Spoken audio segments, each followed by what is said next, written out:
And we're looking at images of the ill-fated Titanic sitting on the floor of the North Atlantic Ocean, more than 12,000 feet deep. It tragically sank in 1912 during its maiden voyage and was only found in 1985.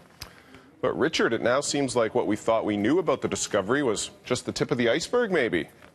Very funny. I guess enough time has passed, we can kind of joke about the Titanic. But Talbot, this is interesting. Until now, we thought Robert Ballard finding the Titanic wreck in '85 was just good science and hard work by the oceanographic expert. But now the real story has been revealed. Turns out Ballard was on a secret U.S. military mission to recover two sunken submarines on the bottom of the Atlantic, the USS Thrasher and the USS Scorpion. The nuclear sub sank in the 60s. The search for the Titanic served as a cover story for Ballard to find them. He was given just 12 days by the military to actually find the Titanic, and he did in those 12 days. How about that? Let me just get this straight for myself and our viewers. They weren't looking for Rose's diamond necklace? That wasn't what was going on there? That's where your knowledge of the Titanic stops, I suppose, is Leonardo DiCaprio. Yeah, Cameron might be making a remake there. You know, it's almost as cold and salty as you, that wreck of the Titanic. Well, listen, anytime I go searching for subs, the only thing I discover is that my pants don't fit quite as well. Fried chicken is also not good for the waistline, but in this case, the calories are burning right off. What's going on? KFC, seriously, Talbot, KFC coming out with a non-edible, flammable Yule log, a fire log that smells like KFC's 11 herbs and spices. It's 5 pounds, it's made from recycled material, and it makes your house smell like fried chicken. It costs $20, and for $20, I'm thinking, I'd rather get the bucket. Yeah, just get a bucket. You know? And you know who may have this at the White House is Donald Trump. He enjoys a little KFC himself. Where's that photo of him?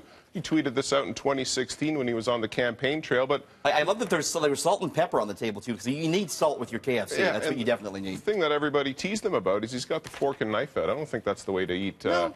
Fried chicken. Finger licking good, man. Yeah, now people were picking on him a bit online, and it may have been deserved, but there's one kid who doesn't deserve to be picked on. He's an 11-year-old boy. Tell us what happened. Well, I have to admit, this is a little bit of a sad story. Yeah. 11-year-old Joshua Trump, now going by a different name at his Delaware school after being punched and bullied because of his last name. His last name is actually Trump.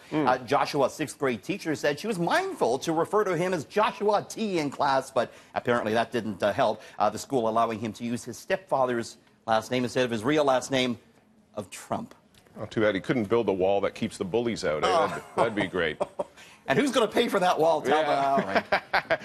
Now, you know, Richard, a lot of people think that it's time to maybe give up using their cell phones. Donald Trump, no, he tweets all the time. A lot of people think, get him away from it. Could we give up our cell phones? That's the question, and there's a bit of an incentive here. I'm getting all sweaty and clammy just thinking about it, getting the shakes, Talbot. Vitamin Water, though, that company that makes the water, they're holding a contest that offers $100,000 to anyone who can give up their smartphone for an entire year. To enter, use the hashtag no phone for a year, and you have to describe what it would be like to live without your smartphone for a year, the most creative one they pick. So, Talbot, we hit the streets here in Toronto today to ask people if they could give up their smartphone for $100,000. See what they said.